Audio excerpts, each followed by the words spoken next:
નમસ્કાર મિત્રો,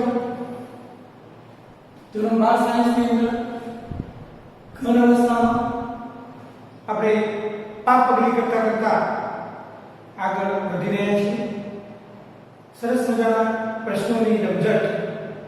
ગઈ વખતે આપણે સરળ લેક્ચરની અંદર પેકિંગ ક્ષમતા એટલે કે સંકુલન ક્ષમતા, પેકિંગ ફ્રેક્શન પીએફ કોને કહેવાય એના વિશે ચર્ચા કરી હતી.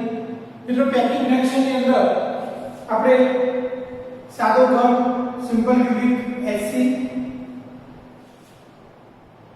Body centre cubic BCC, face centre cubic FCC, આ બધા માટે આપણે પેકિંગ ફ્રેક્શન ગણ્યું હતું.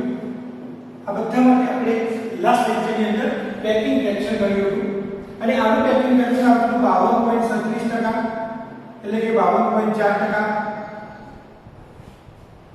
બીસીસી નું પેકિંગ ફ્રેક્શન આવતું હતું 68% અને એફસીસી નું પેકિંગ ફ્રેક્શન આવતું હતું 74%. આ એમસીક્યુ માટે આ આપણે યાદ રાખીશું. પેકિંગ ફ્રેક્શન કોના માટે આ રચનાઓ છે. કઈ કઈ રચના? સાદો ઘન, અંતઃકેન્દ્રિત ઘન અને ફલક કેન્દ્રિત ઘન, simple cubic, body centre cubic અને ફેસ સેન્ટર ક્યુબિક. આ બધામાં આપણે પેકિંગ ફ્રેક્શન 52.37%, 68% અને 74% આપણે ગણતરી કરી હતી. કઈ સૂત્ર વાપરતા હતા? તો મિત્રો, પેકિંગ ફ્રેક્શન માટે આપણે સૂત્ર વાપરતા હતા પેકિંગ ફ્રેક્શન બરાબર z ગુણ્યા ગોળાનું કદ ગુણ્યા 100 ભાગ્યા 4/5 પાઈ r ઘન ગુણ્યા એકમ કોષનું કદ. આ સૂત્ર આપણે વાપરતા હતા. અને ઈ ઇક્વલ ટુ z ગુણ્યા ગોળાકાર હોય એટલે એનું કદ ચલો થાય 4/5 પાઈ r ઘન એટલે આપણે લેતા હતા 4/5 પાઈ r ઘન અને ગુણ્યા 100 ભાગ્યા એકમ કોષનું કદ. હવે એકમ કોષનું કદ એટલે લંબાઈ ગુણ્યા પહોળાઈ ગુણ્યા ઊંચાઈ NBH અને લંબાઈ ગુણ્યા પહોળાઈ ઊંચાઈ સમઘન માટે આપણે a લઈએ. એટલે કે a ઘન. તો તમે a લેતા હતા આપણે a ઘન. તો આ સૂત્રની અંદર આપણે a ની કિંમતો જુદી મૂકી અને જુદા જુદા SC, BCC અને FCC માટે આપણે પેકિંગ ફ્રેક્શન એટલે કે સંકુલન ક્ષમતા એટલે કે પેકિંગ ક્ષમતા આપણે ગણતરી કરી. અહીંયા a ની કિંમતો આપણે જે આપી હતી એ SC માટે, સિમ્પલ ક્યુબિક માટે, BCC માટે અને FCC માટે આપણે જે a ની કિંમતો આપી એ કેટલો આવતો હતો આપણે યાદ રાખવાનું. આનો પણ MCQ પૂછાય, આ પણ MCQ પૂછાય. જો a ની કેટલી આવતી હતી? તો SC માટે a ની કિંમત આવતી હતી a બરાબર 2r, BCC માટે 4r/√3 અને FCC માટે 4r/√2 એટલે કે 2√2r. આવી સરસ મજાની કિંમતો ત્રણની આપી હતી. આગળ પણ MCQ પૂછાય, આ પણ MCQ પૂછાય. સાદા ઘન માટે a બરાબર 2r, BCC માટે a બરાબર 4r/√3, FCC માટે a બરાબર 4r/√2 એટલે કે 2√2r. આ પણ તમારે યાદ રાખવાનું છે MCQ માટે. એક આ યાદ રાખવાનું છે MCQ માટે, એક આ યાદ રાખવાનું છે MCQ માટે અને એક આ સૂત્ર યાદ રાખવાનું છે. આ સૂત્રની અંદર આપણે આ a ની કિંમતો જે છે એ a ની કિંમતો અહીંયા મૂકતા જઈએ. આ બધી a ની કિંમતો અહીંયા મૂકતા જઈએ અને z ની કિંમતો પણ આપણને ખબર છે. તો SC માટે, BCC માટે અને FCC માટે z ની કિંમત કેટલી હોય? તો મિત્રો, આનો z સાદા ઘન માટે z બરાબર 1 હોય, BCC માટે z બરાબર 2 હોય અને FCC માટે z બરાબર 4 હોય. 1 to 4.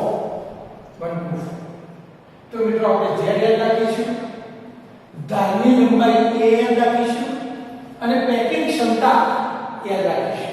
આ ત્રણેયમાંથી MCQ પૂછાય. આમાં આ કોઠામાંથી પૂછાય, આ કોઠામાંથી પૂછાય અથવા આ કોઠામાંથી પૂછાય. આ હતી ચર્ચા આપણે ગયા લેક્ચરની અંદર, લાસ્ટ લેક્ચરની અંદર જે ભણી ગયા એના વિશે આપણે આ ચર્ચા હતી. શું યાદ રાખ્યું? સાદા ઘન માટે પરમાણુની સંખ્યા z બરાબર 1, અંતઃ કેન્દ્રિત માટે 2 અને ફલક કેન્દ્રિત માટે 4. સાદા ઘન માટે ધારની લંબાઈ a બરાબર 2r, BCC માટે ધારની લંબાઈ a બરાબર 4r/√3 અને FCC માટે ધારની લંબાઈ a બરાબર 4r/√2 એટલે કે 2√2r.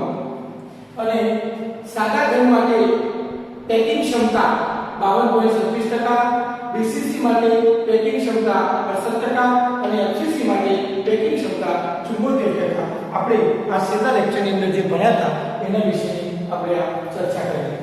અને હવે મિત્રો જે આપણે ભણવા જઈ રહ્યા છીએ, હવે જે આપણે ચર્ચા કરવા માટે જઈ રહ્યા છીએ એ સરસ મજાનો એક પ્રશ્ન, અને એ પ્રશ્ન છે આપણો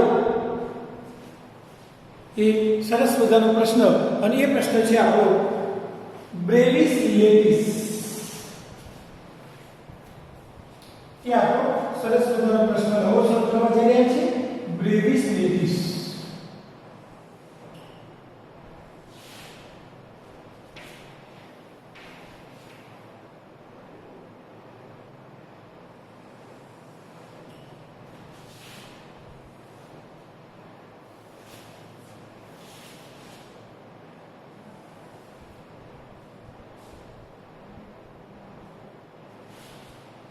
હવે મિત્રો એક સરસ મજાના નવા પ્રશ્નની શરૂઆત કરવા આપણે જઈ રહ્યા છીએ, બ્રેવિસ લેટિસ.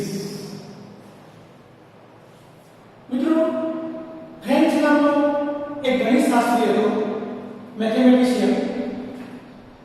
એને લેટિસની એટલે કે સમઘનની, સ્ફટિક લેટિસ સમઘન અથવા ઘન, એ સ્ફટિક લેટિસની 14 પ્રકારની રચનાઓ, એને ત્રિપરિમાણીય રચનાઓ, શક્ય રચનાઓ એને આપી, અને એમાંથી આપણે 7 પ્રકારની રચનાઓનો અહીંયા અભ્યાસ કરવા માટે જઈ રહ્યા છીએ.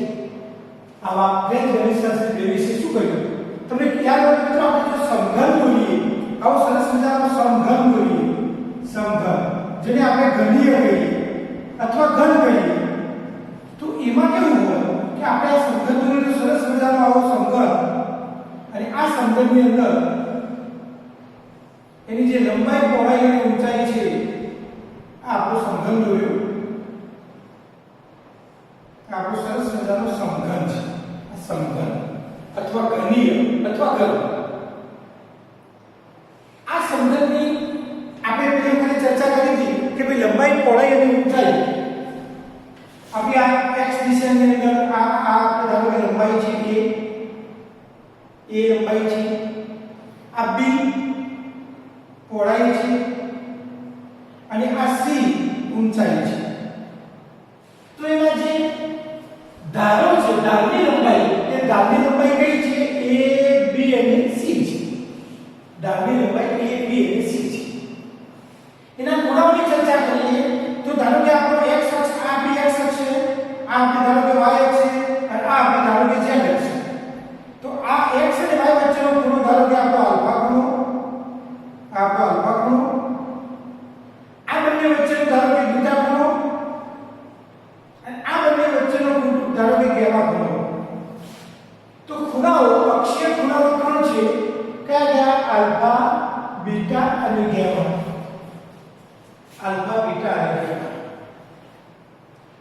મિત્રો લંબાઈ ABC, ધારો કે આ ખૂણો અત્યારે આપણે જોઈ શકીએ છીએ કે x અને y અક્ષ, આ x અને y અક્ષ હોય, અને z અક્ષ કેવી રીતે હોય? z અક્ષ ખરેખર z અક્ષ આમ બતાય એમ ના, આમ z અક્ષ આમ, x અક્ષ, y અક્ષ તમારી સામે રહી z અક્ષ, જે આપણે અહીંયા દોરી શકતા નથી એટલે આપણે આમ દોરી છે, આમ દોરી છે z અક્ષ. કારણ કે ત્રિપરિમાણીય રચના કાગળ ઉપર કે બોર્ડ ઉપર દોરવી બહુ મુશ્કેલ હોય છે. ત્રણેય પરિમાણ x, y અને z એ આપણે બોર્ડ ઉપર દોરી શકતા નથી. 2 પરિમાણ દોરવા હોય તો આપણે દોરી શકીએ x અને y, પણ જે z પરિમાણ છે એ દોરવું હોય તો આમ છે, અને આમ દોરવું હોય તો ન દોરી શકાય, આમ દોરવું એટલે આપણે આમ કરીએ છીએ. તો મિત્રો આપણી પાસે આ x અને y અક્ષ છે, આ x અને y અક્ષ છે, આ x અને y, આ z અક્ષ છે, આ z અક્ષ છે, આ z અક્ષ. આ ત્રણેય વચ્ચેનો ખૂણો તમે જોઈ શકો છો કે 90 ડિગ્રી છે. ત્રણેય વચ્ચેનો ખૂણો 90 ડિગ્રી, એટલે કે આ પણ 90 ડિગ્રી હોય, આ પણ 90 ડિગ્રી હોય, આ પણ 90 ડિગ્રી હોય, આલ્ફા બીટા અને ગામા આ ત્રણે ત્રણ 90 ડિગ્રી હોય આલ્ફા બીટા ગામા આ ત્રણે ત્રણ 90 ડિગ્રી હોય તો એવી રચનાને આપણે સમઘનીય અથવા ઘનીય અથવા ઘન તરીકે ઓળખીએ છીએ હા એમાં જે લંબાઈ પહોળાઈ ઊંચાઈ હોય એમાં લંબાઈ પહોળાઈ ઊંચાઈ એ પણ સરખી ધારો કે આ 50 સેન્ટીમીટર તો આ 50 સેન્ટીમીટર આ 50 સેન્ટીમીટર આશરે વાસ્તવમાં સમઘનનો પ્રકારની વાત કરીએ તો એ નેનોમીટરની અંદર હોય તો અહીંયા મિત્રો આ લંબાઈ અને આ લંબાઈ આ પહોળાઈ અને આ ઊંચાઈ ત્રણે સરખું આ અને આ A B અને C ત્રણે ત્રણ A B અને C ત્રણે ત્રણની લંબાઈ સરખી હોય છે તો આ ત્રણે સરખું તો A B C હોય ત્રણે સમાન હોય અને આવા પ્રકારને આપણે સમઘન અથવા ઘનીય સમઘનીય પ્રકાર તરીકે ઓળખીએ છીએ આને સમઘન કહેવાય કે જેમાં ત્રણે સરખું હોય હા આવું પણ બતાવ્યું તો મિત્રો આવી રચના જે છે એ સાદો ઘન SC BCC અને FCC આ ત્રણ જણા આ રચના દર્શાવે છે સાદા ઘનમાં આવા પ્રકારનું હોય BCC માં પણ આવા પ્રકારનું હોય અને FCC માં પણ આવા પ્રકારની રચના જોવા મળે છે A બરાબર B બરાબર C આલ્ફા બરાબર બીટા બરાબર ગામા આ જે લેટિસનો પહેલો પ્રકાર પૂરો થયો એક પ્રકાર પૂરો થયો મિત્રો કયા પદાર્થો આવી સમઘનીય રચના ધરાવે તો મિત્રો ખાસ કરીને મીઠું NaCl કોપર ધાતુ ઝિંક સલ્ફાઇડ આ બધા જે પદાર્થો છે અને એમાં ઝિંક સલ્ફાઇડની રચના ઝિંક બ્લેન્ડ ખાસ કરીને ઝિંક સલ્ફાઇડ બે પ્રકારની રચનાઓ ધરાવતો હોય મિત્રો બે પ્રકારની રચના એક ઝિંક બ્લેન્ડ અને બીજી બ્રૂટ જાઇન્ટ એક ઝિંક બ્લેન્ડ અને બીજી બ્રૂટ જાઇન્ટ આમાં એક Zn ની આસપાસ 4s - 2 ગોઠવાયેલા હોય અને આમાં એક s ની આસપાસ 4 Zn ગોઠવાયેલા હોય એક ઝિંકની આસપાસ 4 સલ્ફાઇડ અને આમાં એક સલ્ફાઇડની આસપાસ 4 ઝિંક ગોઠવાયેલા હોય તો આમાં બે રચનાઓ છે એમાં જે પહેલા નંબરની રચના રહી એ રચના ઝિંક બ્લેન્ડ એ રચના એ સમઘનીય હોય છે ક્યુબિક હોય છે ઘન હોય છે કે જેમાં લંબાઈ પહોળાઈ અને ઊંચાઈ સરખી હોય છે A બરાબર B બરાબર C અને ત્રણેય ખૂણાઓ સરખા હોય છે આલ્ફા બીટા અને ગામા ત્રણે ત્રણ 90 ડિગ્રીએ ત્રણે ત્રણ ખૂણાઓ 90 ડિગ્રીએ ગોઠવાયેલા હોય છે આ રીતની રચના 90 અને 90 ત્રણે ત્રણ 90 ડિગ્રીએ ગોઠવાયેલા ખૂણાઓ હોય છે આ x અક્ષ y અક્ષ અને z અક્ષ જે z અક્ષ અહીંયા બતાવી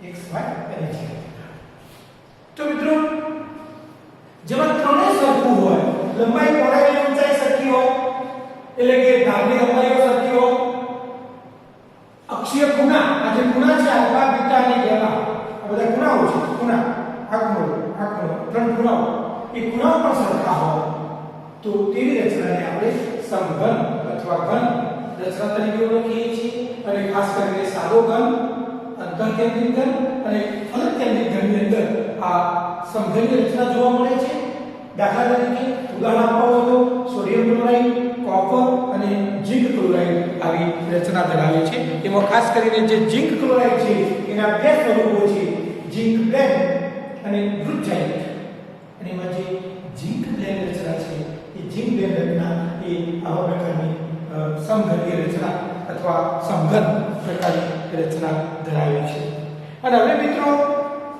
બીજી રચના વિશે ચર્ચા કરવા માટે જઈ રહ્યા છીએ રચના નંબર 2 વિશે ચર્ચા કરવા જઈ રહ્યા છીએ અને એ છે ટેટ્રાગોનલ જેને ગુજરાતીમાં આપણે કહેવું હોય તો કહી શકીએ ચતુષ્કોણીય જેને ગુજરાતીમાં કહેવું હોય તો ચતુષ્કોણીય કહેવાય ગુજરાતીમાં જેને ચતુષ્કોણીય રચના તરીકે ઓળખવામાં આવે છે હવે આ રચનાની અંદર મિત્રો આ જે રચના છે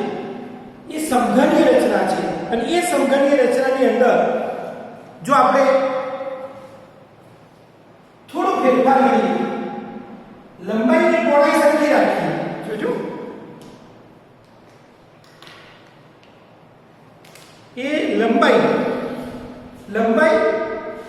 અને પહોળાઈ સરખી રાખીએ, આ લંબાઈ અને પહોળાઈ સરખી રાખીએ, આ લંબાઈ આ પહોળાઈ સરખી રાખીએ, પણ જે ઊંચાઈ છે એ ઊંચાઈમાં આપણે ફેરફાર કરી દઈએ, ઊંચાઈમાં આપણે ફેરફાર કરી દઈએ, ઊંચાઈમાં આપણે ફેરફાર કરી દઈએ. આ સરખું દેખાય છે, આ લંબાઈ બરાબર પહોળાઈ બરાબર ઊંચાઈ, a બરાબર b બરાબર c, પણ હવે હું ઊંચાઈમાં ફેરફાર કરી રહ્યો છું, તો શું થાય? a બરાબર b but not equal to c, અથવા ઓછી કરી દો, આટલું ઓછી કરો. તો મિત્રો લંબાઈ પહોળાઈ સરખી છે પણ ઊંચાઈ સરખી નથી, તો a બરાબર b but not equal to c, તો એવી રચના કે a બરાબર b but not equal to c. પણ તમે જોઈ શકો છો મિત્રો, તમે જોઈ શકો છો આપણે શું કર્યું? લંબાઈ પહોળાઈ અને ઊંચાઈ આપણે આ રીતે રાખતા હતા, આ જોઈ જુઓ, આ લંબાઈ, આ પહોળાઈ, આ ઊંચાઈ, પણ ખૂણા તો બદલાયા જ નથી. આ ઊંચા આ વર્ટિકલ ખૂણા સરખા, આલ્ફા બરાબર બીટા બરાબર ગામા 90 ડિગ્રી, અને તમે ઊંચાઈ વધારો તો ખૂણો તો એક જ લેવાનો. તો મિત્રોના જે ખૂણાઓ છે એ ખૂણાઓ આલ્ફા, બીટા અને ગામા એ ત્રણે 90 ડિગ્રી રહે છે.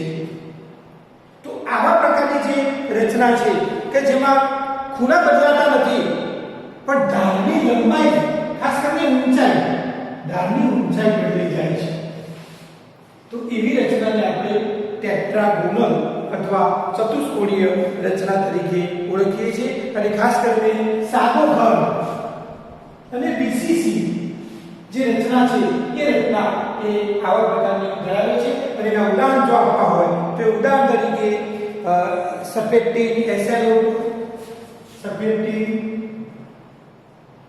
Tin chloride, tin oxide SiO2, એ સિવાય TiO2, ટિટેનિયમ ઓક્સાઇડ અને CaSO4. મિત્રો TiO2 ને કોઈક વાર આ TiO2 જે છે એને ટિટેનિયમ ડાયોક્સાઇડ તો કહેવાય, ટિટેનિયમ ડાયોક્સાઇડ,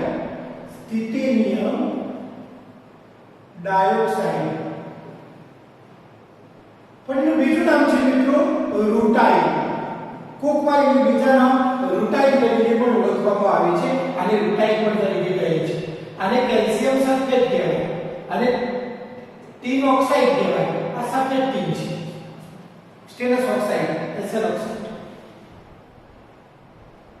તો આ બધા જે પદાર્થો છે એ બધા પદાર્થો ટેટ્રાગોનલ રચના ધરાવે છે, એટલે કે ચતુષ્કોણીય રચના ધરાવે છે, જેમાં ખૂણાઓ ત્રણેય સરખા હોય છે, ત્રણેય ખૂણાઓ સરખા હોય છે, જેમાં લંબાઈ અને પહોળાઈ પણ સરખી હોય છે, પરંતુ ઊંચાઈ સરખી હોતી નથી. તો આવા પ્રકારની રચનાને આપણે ટેટ્રાગોનલ અથવા ચતુષ્કોણીય રચના તરીકે ઓળખીએ છીએ. ખાસ કરીને સાદા ઘનની અંદર અને બીસીસી ની અંદર આવી રચના જોવા મળે છે, જેના ઉદાહરણ છે સફેદ ટીન, SiO2, TiO2 એટલે કે રૂટાઇલ અને કેલ્શિયમ સલ્ફેટ. હવે મિત્રો ત્રીજી રચનાની આપણે ચર્ચા કરવા માટે જઈ રહ્યા છીએ, રચના નંબર 3. તો ત્રીજી રચનાની અંદર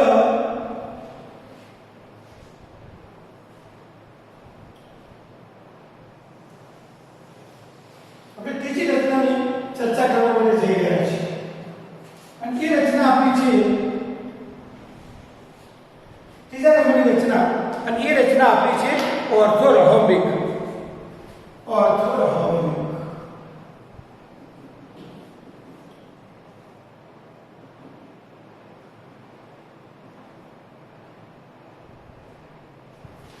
ચર્ચા કરવા જઈ રહ્યા છીએ ઓર્થોરોમ્બિક જે રચના છે મિત્રો એ બધા જ પ્રકારના પદાર્થો, ખાસ કરીને SC, BCC, FCC અને EC અંતકેન્દ્રિત, જો સાદો ઘન, અંતકેન્દ્રિત ઘન, ફલક કેન્દ્રિત ઘન અને અંતકેન્દ્રિત ઘન, EC. EC માં કેવું હોય? EC માં કેવું હોય? 8 ખૂણા ઉપર 8 સામસામેના પેલા એટલે આપણે એસી કહીએ છીએ. તો મિત્રો ચારે રચનાઓ એ ઓર્થો રહોમિક સ્ફટિક પ્રકારની રચના ધરાવે છે અને જેમાં લંબાઈ પહોળાઈ અને ઊંચાઈની આપણે વાત કરીએ તો ત્રણેય સરખું હોતું નથી. a is not equal to b is not equal to c, a is not equal to b is not equal to c. એટલે કે તમે જોઈ શકો છો મિત્રો શું હોય અહીંયા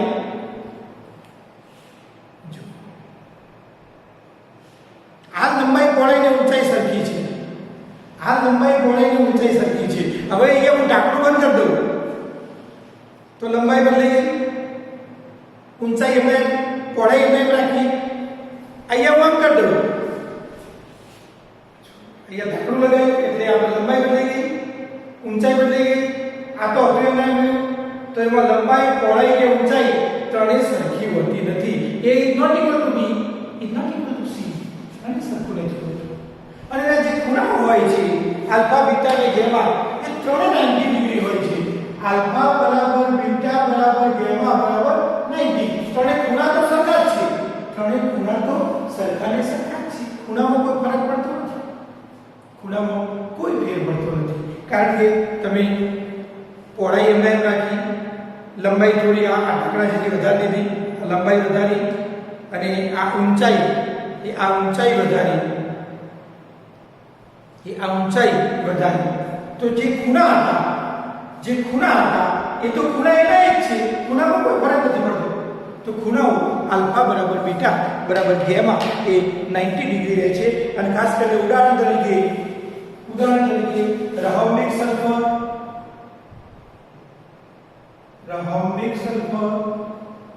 જેને આપણે એસઆર તરીકે ઓળખીએ છીએ, રહોમિક સલ્ફર. બીજું ઉદાહરણ આવું હોય તો KNO3, પોટેશિયમ નાઇટ્રેટ અને બેરિયમ સલ્ફેટ BaSO4 એ આના સરસ મજાના ઉદાહરણ છે. આ હતી ઓર્થો રહોમિક રચના. આ ચારે ચાર રચનાઓ એ ઓર્થો રહોમિક ધરાવે છે કે જેમાં લંબાઈ પહોળાઈ અને ઊંચાઈ સરખી હોતી નથી, જેમાં ત્રણેય ખૂણા સરખા હોય છે, જેના ઉદાહરણ છે રહોમિક સલ્ફર, પોટેશિયમ નાઇટ્રેટ અને બેરિયમ સલ્ફેટ એ એના સરસ મજાના ઉદાહરણ છે. અને હવે મિત્રો જે રચનાઓ કરવા માટે જઈ રહ્યો છું એ નંબર 4 ચોથી રચના, અને એ રચના છે આપણી ષટકોણીય અથવા હેક્સાગોનલ. એ રચના છે આપણી હેક્સાગોનલ, જેને આપણે ષટકોણીય તરીકે પણ ઓળખીએ છીએ. ષટકોણીય અથવા હેક્સાગોનલ રચનાનો આપણે અભ્યાસ કરવા માટે જઈ રહ્યા છીએ. તો ષટકોણીય રચનાની અંદર કેવું હોય કે ભાઈ લંબાઈ અને પહોળાઈ સરખી હોય પણ ઊંચાઈ સરખી ન હોય. એમાં કેવું હોય લંબાઈ અને પહોળાઈ સરખી, લંબાઈ પહોળાઈ સરખી પણ ઊંચાઈ સરખી ના હોય. તો a બરાબર b આના જેવું ટેટ્રાગોનલ જેવું, આના જેવું a બરાબર b but not equal to c એવું હોય. a બરાબર b but not equal to c. અને એની અંદર જે ખૂણા છે એ આલ્ફા અને બીટા જે ખૂણા છે એ 90 ડિગ્રી હોય. આલ્ફા અને બીટા ખૂણા 90 ડિગ્રી હોય, પણ જે ગેમા ખૂણો છે એ 120 ડિગ્રી હોય. આ જે ગેમા ખૂણો છે એ 120, આ ખાસ યાદ રાખવાનું કે એની અંદર જે ગેમા ખૂણો છે એ 120 ડિગ્રી. આ ગેમા ખૂણો જે 90 છે એ 120 થઈ જાય એટલે રચના આખી બદલાઈ જાય. આ બંને ખૂણા સરખા રહે, પણ જે આ ખૂણો છે એ ખૂણો 120 ડિગ્રી થઈ જાય. એ ખૂણો જે 90 ડિગ્રી હતો, આ જે 90 ડિગ્રી ખૂણો હતો એ 120 ડિગ્રી ખૂણો થઈ જાય. 120 ડિગ્રી ખૂણો થઈ જાય. તો મિત્રો એક ખૂણો એમાં બદલાય છે. અને ખાસ કરીને જે સાદો ઘન છે, સિમ્પલ ક્યુબિક, એ આવા પ્રકારની રચના ધરાવે છે. એના જો ઉદાહરણ આપવા હોય તો હેક્સાગોનલની અંદર મિત્રો ગ્રેફાઇટ,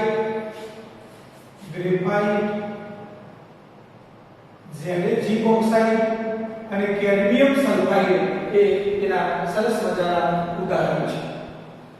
ગ્રેફાઇટ, ઝિંક ઓક્સાઇડ અને કેડમિયમ સલ્ફાઇડ. શું હોય એમાં લંબાઈ અને પહોળાઈ સરખી, ઊંચાઈ સરખી હોતી નથી.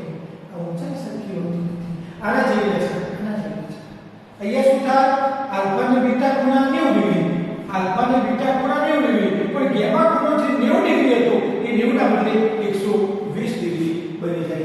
દાખલા તરીકે જે કાર્બનનું સ્વરૂપ છે ગ્રેફાઇટ, તમને ખબર છે મિત્રો કાર્બનના બે સ્વરૂપો હીરો અને ગ્રેફાઇટ. એમાં જે ગ્રેફાઇટ આ sp3 સંકરણ ધરાવે, આ sp2 સંકરણ ધરાવે. તો આ જે ગ્રેફાઇટ રચના છે એ ગ્રેફાઇટ રચના એ હેક્સાગોનલ એટલે કે ષટકોણીય પ્રકારની રચના ધરાવે છે. ખાસ કરીને એની રચના જે હોય એ આવી પ્રકારની રચના, આવા પ્રકારની ષટકોણીય રચનાઓ એની અંદર હોય, આવા પ્રકારની રચના ધરાવતી છે. અહીંયા પરમાણુ ગોઠવાયા, અહીંયા પરમાણુ ગોઠવાયા. આ ગ્રેફાઇટની રચના છે. ગ્રેફાઇટની અંદર આવા અનેક સ્તરો હોય, આવા અનેક સ્તરો ગ્રેફાઇટની અંદર મિત્રો હોય છે. આવા અનેક સ્તરો ગ્રેફાઇટની અંદર હોય છે.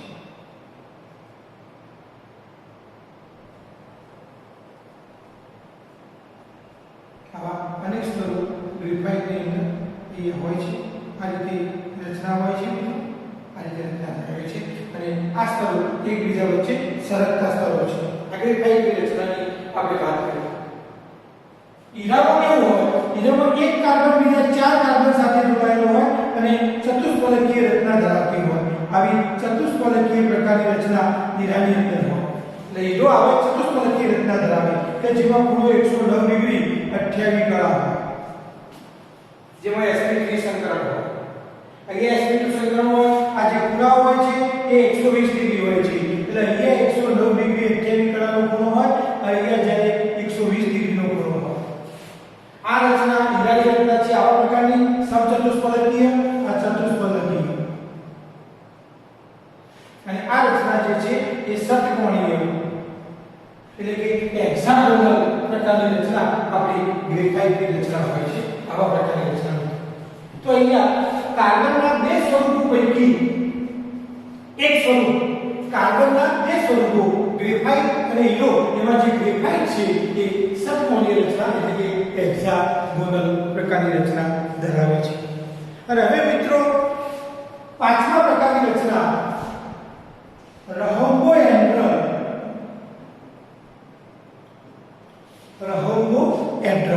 અથવા તો એને બીજી ત્રિકોણીય રચના પણ કહેવાય. એટલે બીજા શબ્દોમાં કહેવું હોય તો ત્રિકોણીય રચના પણ કહેવું હોય તો કહી શકાય. તો આ ત્રિકોણીય રચનાની અંદર કેવું હોય મિત્રો? તો ત્રિકોણીય રચનાની અંદર એટલે કે rhombohedral એ માત્ર અને માત્ર સાદો ઘન દર્શાવે છે, SC દર્શાવે છે. એની અંદર જે લંબાઈ અને પહોળાઈ અને ઊંચાઈ ત્રણે પણ સમાન હોય છે. A બરાબર B બરાબર C. સાદા ઘન જેવું, સાદા ઘન જેવી રચના જુઓ. સાદો ઘન જે હતો એક નંબર એ જ ફાઈલ હતો. સાદા ઘનમાં લંબાઈ, પહોળાઈ અને ઊંચાઈ ત્રણે સરખી છે. એ જ રીતે અહીંયા rhombohedral ની અંદર પણ લંબાઈ, પહોળાઈ અને ઊંચાઈ સરખી હોય. ત્રણે જે ખૂણાઓ છે આલ્ફા બરાબર beta equal to gamma is not equal to 90 degree but less than 120 degree. બાબરેબા આલ્ફા બીટા અને ગામા એ 90 ડિગ્રી હોતા નથી. એટલે કે 90 ડિગ્રી થી 120 ડિગ્રીની વચ્ચે આ ત્રણે પણ 90 ડિગ્રી થી 120 ડિગ્રીની વચ્ચે હોય છે. 90 ડિગ્રી કરતા વધારે અને 120 ડિગ્રી કરતા ઓછા. તો 90 થી 120 ડિગ્રીની વચ્ચે આ ખૂણાઓ હોય છે. એક્ઝેક્ટ 90 ડિગ્રી હોતા નથી, પરંતુ 120 ડિગ્રી કરતા ઓછા અને 90 ડિગ્રી કરતા વધુ એ રીતે ત્રણેય ખૂણાઓ આલ્ફા, બીટા અને ગામા હોય છે. હા, અહીંયા લંબાઈ, પહોળાઈ અને ઊંચાઈ સરખી છે. અહીંયા લંબાઈ, પહોળાઈ અને ઊંચાઈ આ રીતે સરખી હોય છે. લંબાઈ, પહોળાઈ અને ઊંચાઈ સરખી. A, B અને C આ ત્રણ સમાન હોય છે. જે રીતના છે rhombohedral માત્ર અને માત્ર સાદો ઘન SC એ આવા પ્રકારની rhombohedral રચના ધરાવે છે. ખાસ કરીને કેલ્શિયમ કાર્બોનેટ અને HGS, ખાસ કરીને કેલ્શિયમ કાર્બોનેટ અને મર્ક્યુરી સલ્ફાઇડ. આપણે કેલ્શિયમ કાર્બોનેટને કહીએ છીએ કેલ્સાઇટ અને કેલ્સાઇટ કહેવાય.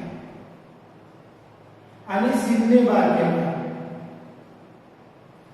મર્ક્યુરી સલ્ફાઇડને સિન્નેબાર કહેવાય. તો આ બે પ્રકારની રચનાઓ, ખાસ આ બે પદાર્થો એ ત્રિકોણીય રચના એટલે કે rhombohedral રચના ધરાવે છે.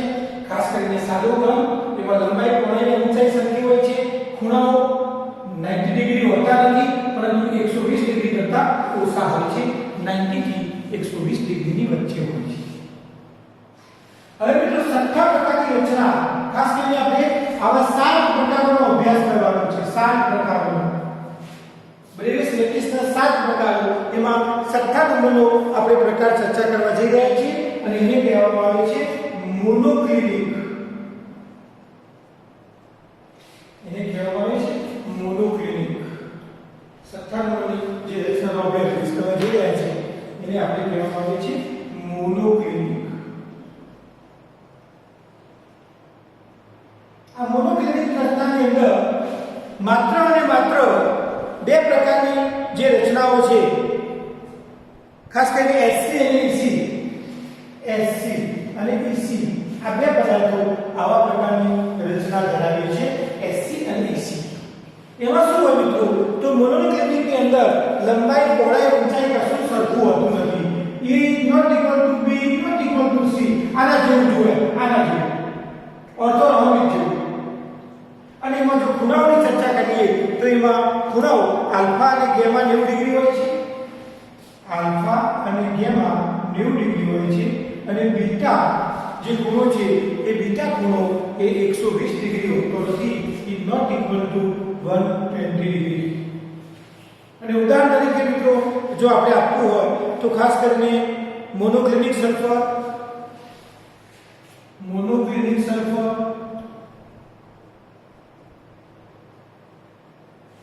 SM જેને આપણે તરીકે ઓળખીએ છીએ. અને જો બીજું ઉદાહરણ આપવું હોય તો એ Na2SO4 * NH2 sodium sulphate, Na2SO4 * 10H2O એનું આપણે સરસ મજાનું ઉદાહરણ આપી શકીએ છીએ.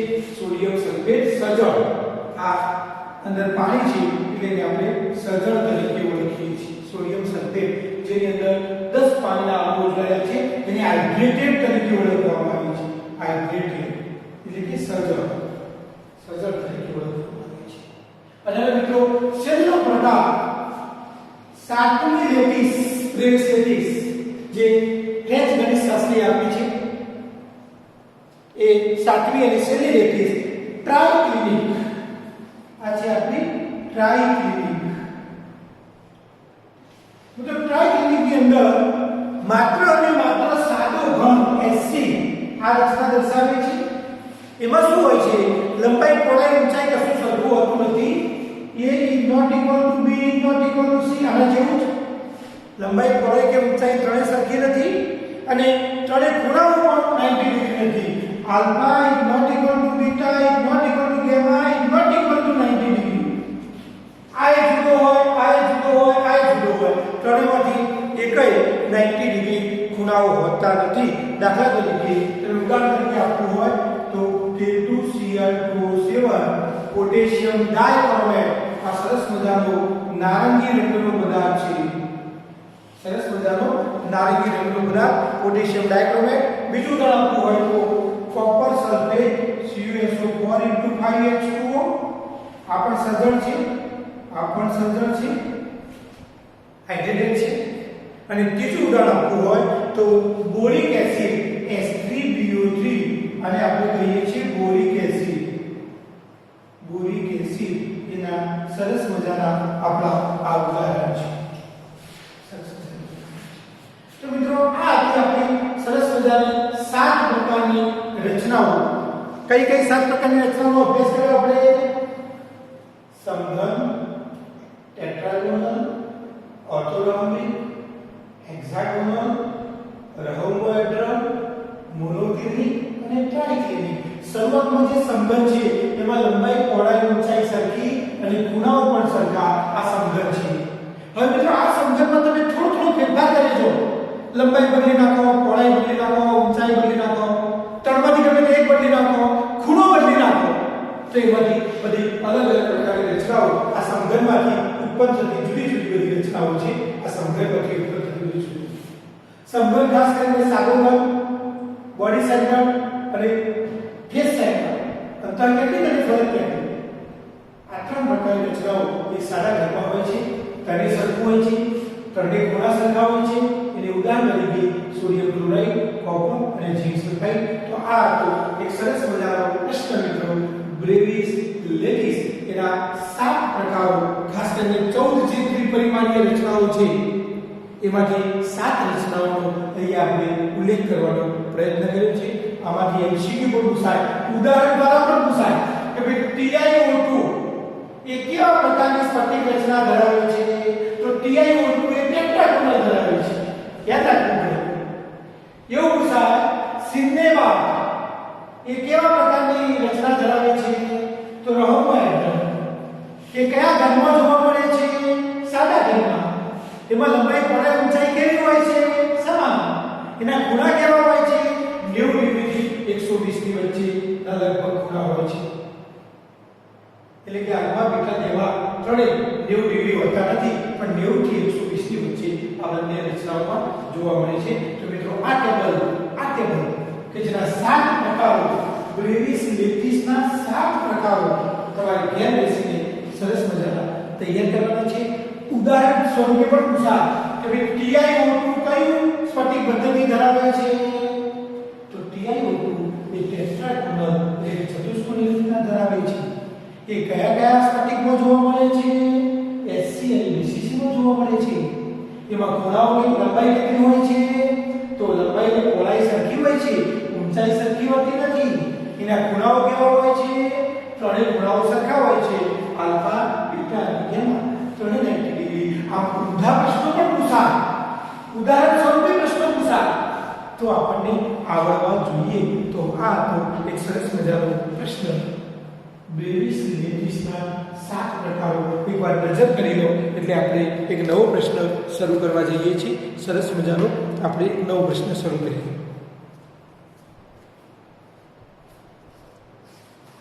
એક નજર કરી લો એટલે આપણે સરસ મજાનો એક નવો પ્રશ્ન શરૂ કરીએ.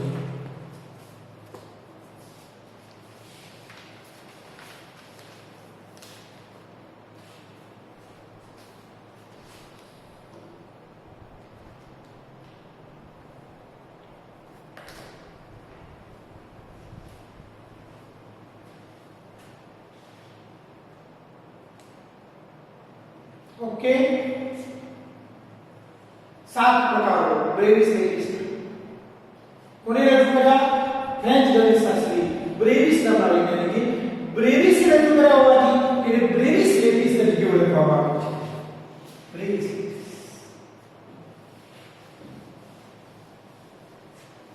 હવે મિત્રો એક સરસ મજાનો નવો પ્રશ્ન આપણે શીખવા માટે જઈ રહ્યા છીએ.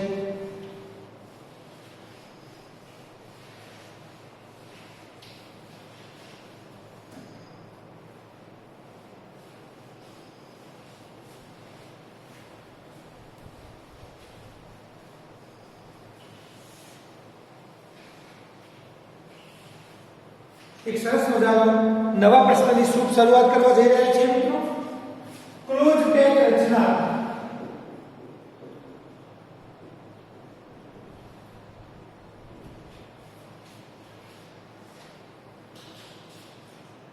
એટલે કે સમૃદ્ધ સંકુલિત રચના.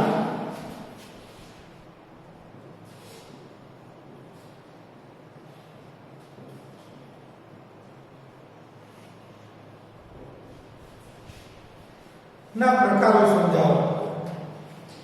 ना प्रकारों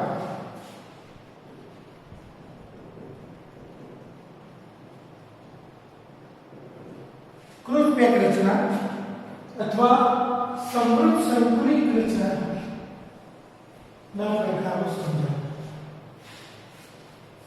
मित्रों पहला तो क्लोज पैक रचना कोने कहेवाय? क्लोज पैक रचना कोने कहेवाय अथवा समृद्ध संकुलित रचना कोने कहेवाय એના વિશે આપણે સમજીએ. મિત્રો આપણી પાસે ધારો કે આ ડબ્બો છે, આ આપણી પાસે એક ડબ્બો છે, આ એક ઘણો ડબ્બો છે, ખાલી ડબ્બો. આ ડબ્બાની અંદર એ ડબ્બાને ખૂણામાં મૂકી દો. પેલા ખૂણામાં ડબ્બાને મૂકી દો અને એ ડબ્બાની ખૂણામાં મૂક્યા પછી હું નાની ગોળ પ્લાસ્ટિકની દળીઓ લાવું. પ્લાસ્ટિકની નાની ગોળ દળીઓ લાવો. अलग अलग रंगनी, सफेद रंग, गुलाबी रंग, काळो रंग, लाल रंग, वादળી रंग. ये दळीओने હું અહીંથી આમાં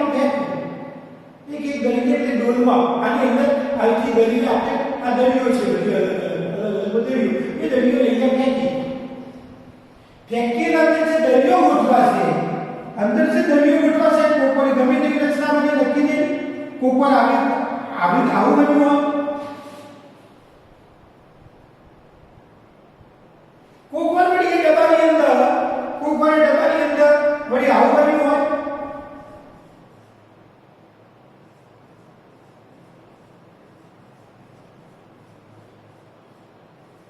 આવું બન્યું હોય. દડાને આપણે ગોળાકાર તરીકે કેમ કહીએ છીએ? આ બધા ગોળાકાર દડા છે. તમે જુઓ છો આ વચ્ચે ટેકરો થયો છે, વચ્ચે ટેકરો થયો છે. તમે જોઈ શકો છો અહીંયા વચ્ચે ખાડો છે. હવે આ ડબ્બાને આમાં હલાવવામાં આવે, આ ડબ્બાને આમાં હલાવવામાં આવે, આ બંને ડબ્બાઓને હલાવવામાં આવે. તો હલાવી લેતાની રચના થઈ જાય. શક્ય તેટલી ઓછી જગ્યામાં ગોઠવવાનો પ્રયત્ન કરે, શક્ય તેટલી ઓછી જગ્યામાં ગોઠવવાનો પ્રયત્ન કરે, શક્ય તેટલી ઓછી જગ્યામાં ગોઠવવાનો પ્રયત્ન કરે, શક્ય તેટલી ઓછી જગ્યામાં. અને એક પ્રકારની ત્રિપરિમાણીય રચના ઉત્પન્ન થાય. તો આવા દડાઓને જ્યારે ગોળાકાર તરીકે કલ્પવામાં આવે, આવા દડાઓને ગોળાકાર તરીકે કલ્પવામાં આવે અને ડબ્બામાં ભરવામાં આવે અને ડબ્બાને હલાવી વ્યવસ્થિત ગોઠવવામાં આવે, તો શક્ય તેટલી ઓછી જગ્યામાં ગોઠવવાનો પ્રયત્ન કરે છે. અને એમાંથી જે ત્રિપરિમાણીય રચના ઉત્પન્ન થાય છે એ રચનાને આપણે ક્લોઝ પેકિંગ રચના અથવા સમૃદ્ધ સંકુલિત રચના તરીકે ઓળખીએ છીએ. અને આવી રચનાના જે પ્રકારો છે, આવી રચનાના આપણે જે પ્રકારો છે એ અલગ અલગ પ્રકારો વિશે આપણે ચર્ચા કરવા માટે જઈ રહ્યા છીએ. એમાં ખાસ કરીને જે પ્રકારોની ચર્ચા કરવા જઈ રહ્યા છીએ એમાં એક પરિમાણીય ક્લોઝ પેકિંગ રચના, દ્વિપરિમાણીય ક્લોઝ પેકિંગ રચના અને ત્રિપરિમાણીય ક્લોઝ પેકિંગ રચનાની આપણે સમજ આપવા માટે જઈ રહ્યા છીએ. મિત્રો, એક પરિમાણીયને કહેવામાં આવે છે વન ડાયમેન્શનલ બંડી, દ્વિપરિમાણીય આપણે ટુ ડાયમેન્શનલ 2D અને ત્રિપરિમાણીય આપણે થ્રી ડાયમેન્શનલ 3D રચના તરીકે ઓળખીએ છીએ. તો આ ત્રણેય રચનાઓની આપણે ચર્ચા કરવા માટે જઈ રહ્યા છીએ. વન ડાયમેન્શનલ કોને કહેવાય, ટુ ડાયમેન્શનલ કોને કહેવાય અને થ્રી ડાયમેન્શનલ કોને કહેવાય. ત્રણ પ્રકારની ક્લોઝ પેક રચના જોવા મળે. મિત્રો સમજી લો કે આપણી પાસે 5 દડા છે ગોળાકાર. દડાને આપણે ગોળાકાર કલ્પ્યા છે. આ પાંચે દડાને આપણે લાઈનસર ગોઠવી દઈએ. આ પાંચે દડાઓને આપણે લાઈનસર ગોઠવી દઈએ. પાંચે દડાઓ આપણે લાઈનસર ગોઠવી દઈએ. આ 1, આ 2, આ 3, આ 4, આ 5. પાંચે પાંચ ગોળ દડાઓને આપણે લાઈનસર ગોઠવી દઈએ. એકબીજા સાથે ચોંટાડી દીધા. ગોળ ગોળ ગોળ ગોળ જે 5 દડા છે એને એકબીજા સાથે ચોંટાડી દીધા. એકબીજા સાથે ચોંટાડી દીધા. એક જ સ્તર ઉપર ગયું છે. આ એક જ સ્તર છે અને એક જ દિશામાં છે. જો આની દિશા આપણે નક્કી કરવી હોય તો આના જે કેન્દ્રો છે એ કેન્દ્રોને આપણે જોડી દઈએ. આ કેન્દ્રોને આપણે જોડી દઈએ. આ કેન્દ્રોને આપણે જોડી દઈએ. આ કેન્દ્રોને આપણે જોડી દઈએ. તો માત્ર એક x દિશાની અંદર આ દડાઓ ગોઠવાયેલા છે. એકબીજાને અડેલા છે. એક જ દિશા છે. x દિશા એક જ દિશા છે. એટલે એક જ પરિમાણ કહેવાય. એક પરિમાણ કહેવાય. એક દિશામાં ગોઠવાયેલા છે. હવે તમે જોઈ શકો છો કે ભાઈ આ જે ચારે ગોળાઓ છે એમાં કોઈ પણ એક ગોળો આપણે ઉઠાઈએ. કોઈ પણ એક ગોળો ઉઠાઈએ. ધારો કે આ ગોળો ઉઠાવું, આ ગોળો ઉઠાવું, આ ગોળો અહીંથી લીધો, આ ગોળો પસંદ કર્યો. તો આ ગોળો તેના પાડોશી બે ગોળાઓ, એના પાડોશમાં કોણ છે? એના પાડોશમાં એક આ છે, એક આ છે. એના પાડોશમાં એક આ છે, એક આ અને એક આ. બે છે. તો આ એક ગોળો તેના પાડોશી બે ગોળાને સ્પર્શે છે. જુઓ અહીં એક ગોળો તેના પાડોશી બે ગોળાને સ્પર્શે છે.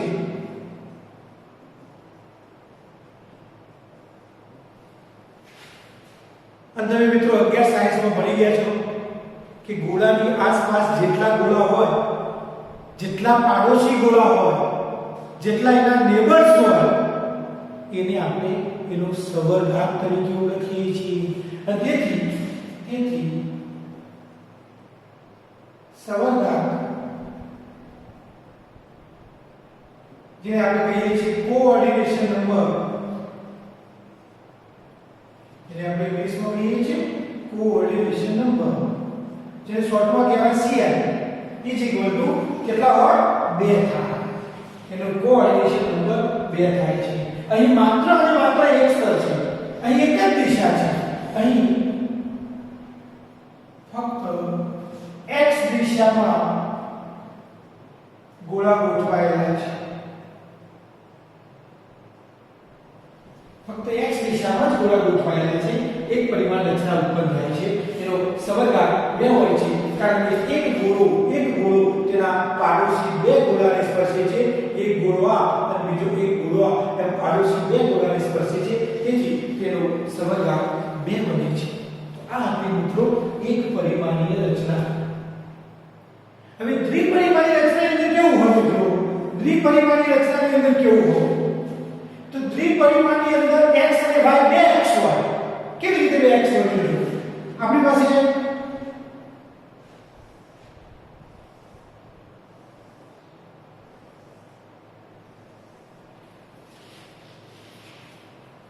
આ ગોળાઓ છે, આ ગોળાઓ છે. એની અંદર બે x બતાવવા આપણે જઈ રહ્યા છીએ. બીજું સ્તર બતાવવું પડશે. આપણું આ બીજું સ્તર છે, આ બીજું સ્તર છે, બીજું સ્તર છે. હવે તમે જોઈ શકો છો આના કેન્દ્રો, આનું કેન્દ્ર, આનું કેન્દ્ર, હવે જે કેન્દ્રો છે એ કેન્દ્રો, આ કેન્દ્રોને આપણે જોડીએ. આ કેન્દ્ર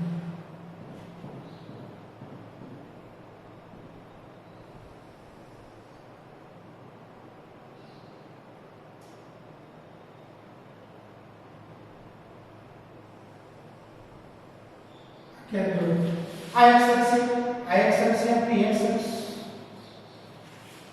ઊભી આપણે ઊભા કેન્દ્રોની સાથે આપણે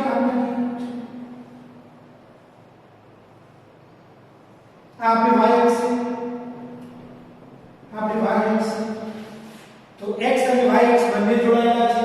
તો અહીં x દિશા ને x અક્ષ અને y અક્ષ બંને જોડાયેલા છે. પણ મિત્રો તમે ગોળા ઉપર ગોળો ગોઠવો. જુઓ એક સ્તર છે, એના પર બીજું સ્તર એક્ઝેક્ટ ઉપર ગોઠવ્યું.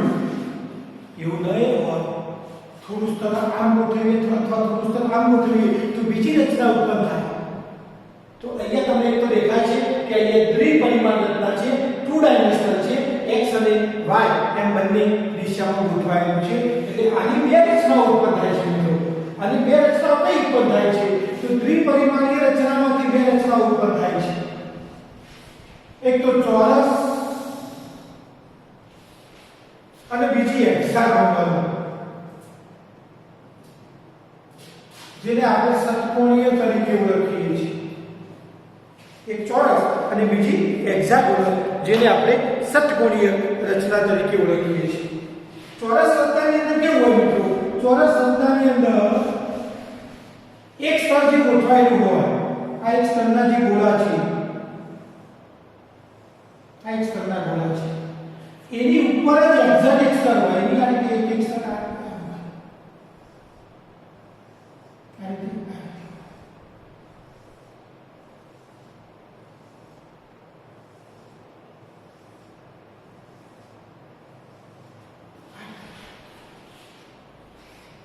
હવે હું આને ધમપીની ભાગ એ કહું, આ જે રચના છે હું એ કહું, તો ઉપર સેમ ના જે રચના છે એને પણ એ કહેવાય, આને પણ એ કહેવાય, આને પણ એ કહેવાય, આને પણ એ કહેવાય.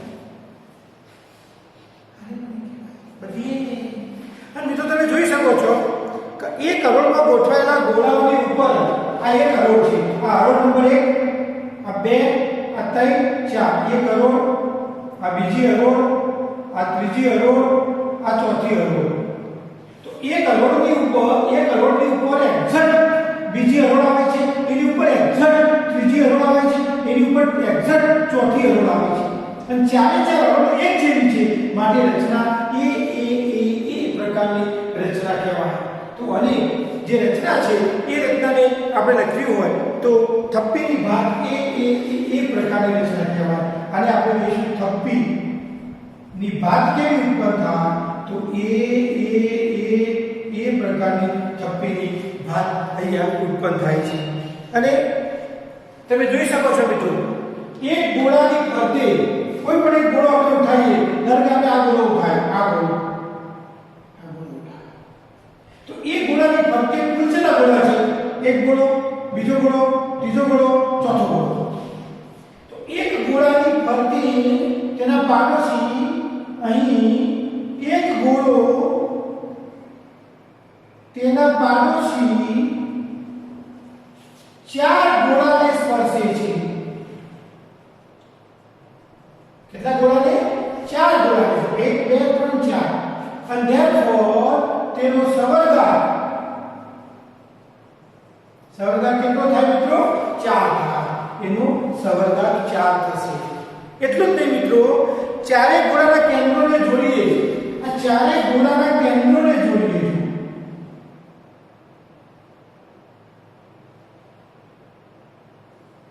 આ ચારે ગોળાના કેન્દ્રોને જોડ્યા તો ચાર ગોળાના કેન્દ્રોને જોડતા ચાર ગોળાના કેન્દ્રોને જોડતા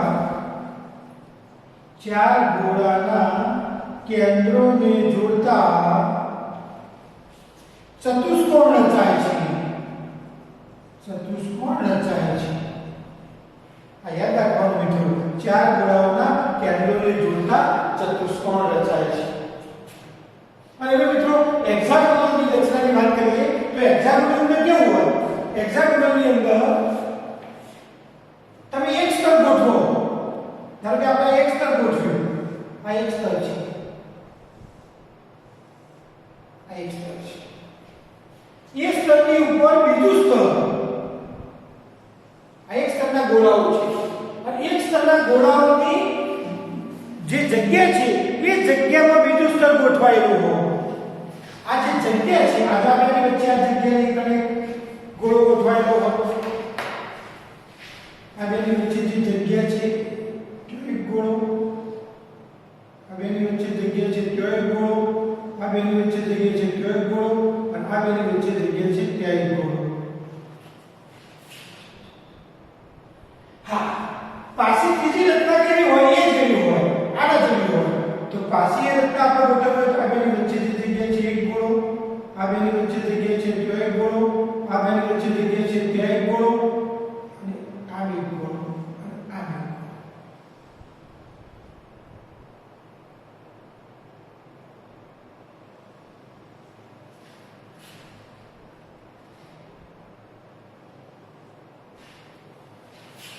પાછી બેની વચ્ચે જે જગ્યા છે, બેની વચ્ચે જે જગ્યા છે, અહીંયા એક ગોળો, અહીંયા એક ગોળો, અહીંયા એક ગોળો, અને અહીંયા એક ગોળો.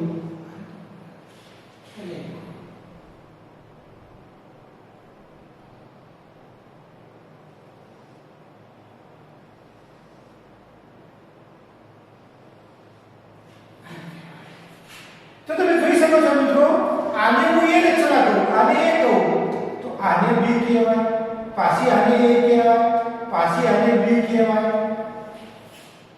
આ બંને રચનાઓ વચ્ચે ફરક જુઓ, આ બંને રચનાઓ વચ્ચે ફરક જુઓ. અહીંયા કેવું હતું? સ્તર ઉપર સ્તર ગોઠવાતું, સ્તર ઉપર સ્તર, એક્ઝેક્ટ સ્તર ઉપર સ્તર, સ્તર ઉપર સ્તર ગોઠવાતું. આ રીતની રચના હતી, સ્તર ઉપર સ્તર. પણ અહીંયા કેવું છે કે આ સ્તરના જે ગોળાઓ ગોઠવાયેલા છે એમાં બીજું સ્તર આ, ત્રીજું સ્તર આ, ચોથું આ. બંને સ્તર વચ્ચેનો ફરક જુઓ.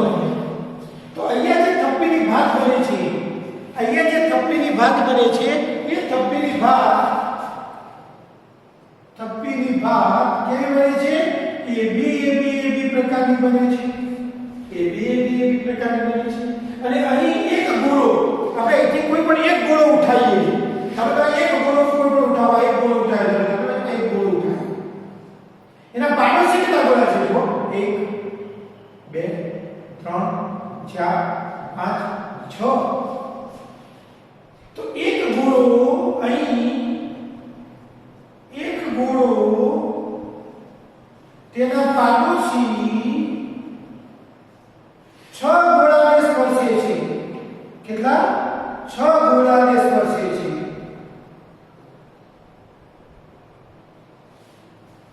therefore તેનો જે સવર્ગાંક બને CL બને, એ સવર્ગાંક બરાબર કેટલો બને છે? 6 થાય. એનો સવર્ગાંક 6 થાય. અને આ ગોળાના કેન્દ્રને જોડવામાં આવે. જો ગોળાના કેન્દ્રને આપણે જોડી દઈએ, આ બે જોડ્યા, આ બે જોડ્યા, આ બે જોડ્યા, આ બે જોડ્યા, આ બે જોડ્યા, આ બે જોડ્યા, તો ગોળાના કેન્દ્રોને જોડતા, 6 ગોળાના કેન્દ્રોને જોડતા ષટકોણ મળે છે. ષટકોણ મળે છે, એટલે કે હેક્સાગોનલ મળે છે. ષટકોણ મળે છે. તો આવા પ્રકારની રચનાને આપણે હેક્સાગોનલ રચના તરીકે ઓળખીએ છીએ.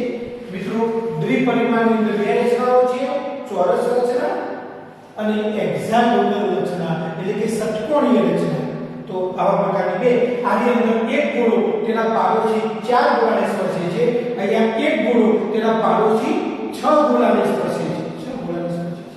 અહીંયા ચતુષ્કોણ રચાય છે, અહીંયા ષટકોણ રચાય છે. આનો સવર્ગાંક 4 હોય છે, આનો સવર્ગાંક 6 હોય છે. અહીંયા સ્તર ઉપર એડજસ્ટ આવે છે, સ્તર ઉપર એડજસ્ટ આવે છે. અહીંયા એવું નથી, પહેલું સ્તર છે, એના ઉપર બીજું સ્તર આમ, ત્રીજું આમ, ચોથું આમ, પાંચમું, છઠ્ઠું, સાતમું, એમ સ્તરો ગોઠવાયેલા હોય છે. તો મિત્રો, આ હતી આપણી દ્વિપરિમાણીય 2 ડાયમેન્શનલ રચના. નેક્સ્ટ લેક્ચરની અંદર હવે પછીના પીરિયડમાં આપણે સરસ મજાની ત્રિપરિમાણીય રચનાનો અભ્યાસ કરીશું. અહીંયા આપણે આ લેક્ચરને વિરામ આપીએ છીએ. આટલું તમારી ઘેર બેસીને તૈયાર કરવાનું. ઘરે રહો, સુરક્ષિત રહો. મમ્મી પપ્પા જોડે બેસીને આ સરસ મજાના આજે જે 2 પ્રશ્નો ચલાવ્યા